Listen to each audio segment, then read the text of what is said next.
August 19.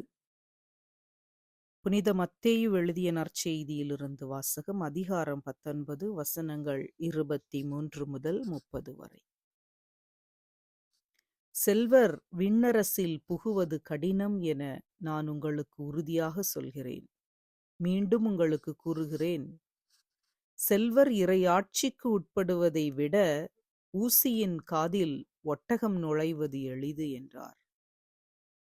சீடர்கள் இதை கேட்டு, அப்படியானால் யார்தான் மீட்பு பெற முடியும் என்று கூறி மிகவும் வியப்படைந்தார்கள். இயேசு அவர்களை கூர்ந்து நோக்கி, மனிதரால் இது இயலாது, ஆனால் கடவுளால் எல்லாம் இயலும் என்றார். அதன் பின்பு இயேசு பேதுருவை பார்த்து, நாங்கள் எல்லாவற்றையும் விட்டுவிட்டு உம்மை பின்பற்றியவர்களாயிற்றே, எங்களுக்கு என்ன கிடைக்கும் என்று கேட்டார். அதற்கு இயேசு, புதுப்படைப்பின் நாளில் மானிட மகன் தமது மாட்சிமிகு அரியணையில் வீற்றிருப்பார். அப்போது என்னை பின்பற்றிய நீங்களும் இஸ்ரேல் மக்களின் 12 குலத்தவருக்கும் நடுவர்களாய் 12 அரியணையில் வீற்றிருப்பீர்கள் என உறுதியாக உங்களுக்கு சொல்கிறேன். மேலும் என் பெயரின் பொருட்டு வீடுகளையோ சகோதரர்களையோ சகோதரிகளையோ தந்தையையோ தாயையோ பிள்ளைகளையோ நிலப்புலன்களையோ விட்டுவிட்ட எவரும் 100 மடங்காக பெறுவர். நிலை வாழ்வையும் உரிமை பேராக அடைவர். ஆனால் முதன்மையானோர் பலர் கடைசியாவர், கடைசியானோர் பலர் முதன்மையாவர் என்று அவர்களிடம் கூறினார். இது கிறிஸ்து வழங்கும் நற்செய்தி. கிறிஸ்துவே உமக்கு புகழ். சிந்தனை. ஆம், பேதுருவின் இந்த கேள்வி நம் ஒவ்வொருவருக்குமே ஏதாவது ஒரு நேரத்தில் நமக்குள் கேட்டுக்கொண்டுதான் இருக்கின்றோம்.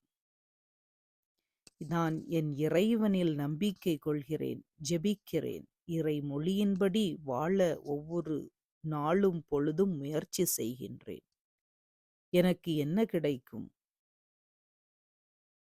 ஆம், இந்த கேள்விக்கு இயேசு எரிச்சல் அடைந்ததாகவோ அல்லது கடினம் மனதுடனோ பதில் கூறவில்லை. இக்கேள்விக்கு இயல்பான நியாயமான விடையை இயேசு கூறுகின்றார். புதுப்படைப்பின் நாளில் என்னோடு நீ அரியணையில் வீற்றிருப்பாய். நீங்கள் இழக்க முன்வந்த எதையும் 100 மடங்காக பெறுவீர்கள். நிலை வாழ்வையும் உரிமை பேராக அடைவீர்கள். ஆம், கூர்மதி படைத்த எவரும் அல்லது வணிக நோக்கு கொண்ட எவரும் இது மிக சிறந்த முதலீடு என்றுதான் நினைப்பர். ஏனென்றால் எந்த வங்கியும் 100 மடங்கு திருப்பி தருவதில்லை. நிலை வாழ்வும் இறை அரியணையும் தருவதில்லை. இயேசு மட்டுமே இந்த வாக்குறுதியை நமக்கு தந்துள்ளார். எனவே நாம் இன்று நம் இறைவன் மீது நம்பிக்கை வைப்போம். இந்த வாக்குறுதியை ஏற்று நமதாக்குவோம். நமது வாழ்வை நம் இறைவனிடம் முதலீடு செய்வோம். நிறை வாழ்வின் ஊற்றே இறைவா, உமது வாக்குறுதிக்காக நன்றி கூறுகின்றோம் அப்பா. உம் பொருட்டு நாங்கள் இழக்கும் அனைத்தையும், நேரம், பொருள், ஆற்றல், இன்பங்கள் என அனைத்தையும் 100 மடங்காக தருவதாக வாக்களித்துள்ளீரே அப்பா, அதற்காக நன்றி. இந்த வாக்குறுதியை நாங்கள் ஏற்று எங்கள் வாழ்வை, எங்களை முழுவதும் உம்மிடம் ஒப்புக் கொடுக்கின்றோம். ஏற்றுக்கொள்ளும், ஆசீர்வதியும். உமக்கே புகழ், உமக்கே மாட்சி, உமக்கே நன்றி. ஆமென்.